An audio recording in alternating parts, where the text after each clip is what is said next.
In this video, we're going to talk about the 5 landing spots for reliever Aroldis Chapman, and this video starts right now. Now, Aroldis Chapman had been a big trade in 2016, where he was traded from the Yankees to the Cubs, and he helped the Cubs win the World Series. And the Yankees got a lot of good players, one of them including Gleyber Torres. Now, they are one of the teams here, but the first team we'll talk about is the St. Louis Cardinals. The Cardinals have deeper needs with their starting pitching rotation, but adding some relief help couldn't hurt either. The Cardinals have already had to relegate some pitchers like Jordan Hicks to low-leverage situations, so having a go-to pitcher out of the pen for high-leverage scenarios to secure wins could be exactly what they need to continue in getting back on track. You know, the Cardinals got off to a really bad start, and they've been sort of grinding it out. And I would think at some point they're going to turn it around. You know, they took Wilson Contreras, and they took Wilson Contreras off from behind the plate for about a week, and then they realized they made a mistake, and they went, "Wilson, I'm sorry," and they put him back behind the plate. Now the Cardinals still have a long road ahead of them as they dig out of this hole they put themselves in. They're starting to hit a lot better than they had been, and the National League Central was not a great division, and Chapman could actually help them. The next team we could talk about is the Philadelphia Phillies. It seems that Craig Kimbrell's gotten off to a horrendous start. He's got an ERA of 6.35, and his WHIP is 1.412. And he only has 5 saves, and the Phillies got off to sort of a sluggish start, but they got off the sluggish start last year. I would expect that they'll pick it up, and they got a good GM in Dave Dombrowski. Now, Chapman would give them options. Kimbrell or Chapman could feasibly close games, and since they throw off opposite hands, arms, or the manager, Rob Thompson, could make that decision somewhat situational if both are on their A game. I don't see that happening, which feels like a best-case scenario given the maturity of both pitchers. However, when you have a reliever that's having a big year, you're gonna have him finish the games out. Kimbrell's had issues with his throwing mechanics in the past, and he's had to rework those things mid-season. He was pulled from the closer role by the Dodgers last year. Interesting. And that might be the move for the Phillies this year. They made an acquisition for someone such as Chapman. You know, the Phillies have a lot of needs. They need a first baseman. With Rice Hoskins being out, I don't see them doing this kind of a move. They'll ride it out with Kimbrell for as long as they can. This would be the kind of move I could see the Phillies making at the end of the deadline, seconds before the deadline takes place. But I think, they'll get somebody. They'll get bullpen help. Dombrowski will not let that team, waste the year away. I highly doubt that. They will make moves, and helping out with the back end of their bullpen. Next up, the Chicago Cubs. Now, the last time the Chicago Cubs acquired Aroldis Chapman, they won a World Series.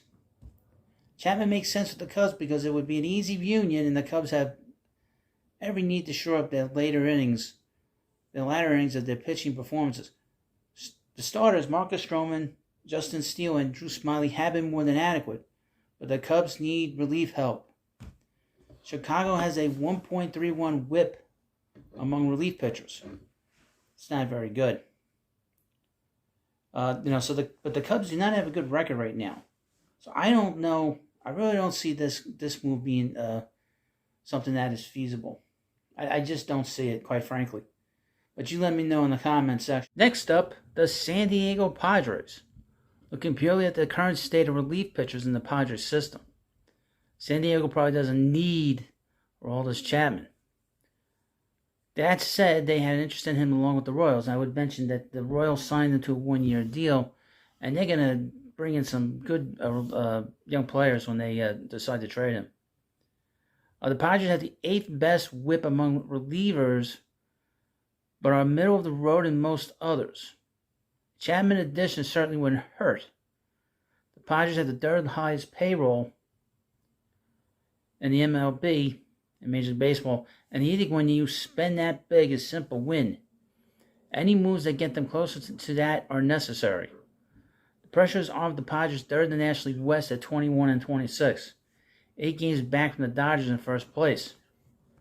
As for the status quo, which is the problem here, is doesn't make sense, is Josh Hader has 11 saves with the Padres this season, 4th in the major leagues, along with a 0.95 ERA.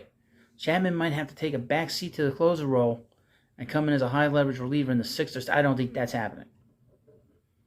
That would not happen. If you're going to be trading big pieces out of your farm system, and that's what the Royals will be looking for, they're not going to be having him in the 6th and 7th inning. That's a damn sure. You're not trading big pieces for a 6th or 7th inning guy. And probably the number one place that Chapman could go to. The New York Mets entered the year battered and bruised on the pitching front, with Justin Verlander starting the year in rehabilitation, IL, and Edwin Diaz out with an injury, out for the season during the World Baseball Classic. Diaz, who was one of the best and most exciting closers last year, tore his patella tendon before the season began. While he hopes to play this year, which is highly doubtful, I don't see that happen. They're going to be looking for a reliever. They're going to be looking for pitching this year, the Mets. The Mets know that Chapman is good right now. Furthermore, Chapman has pitched in New York before.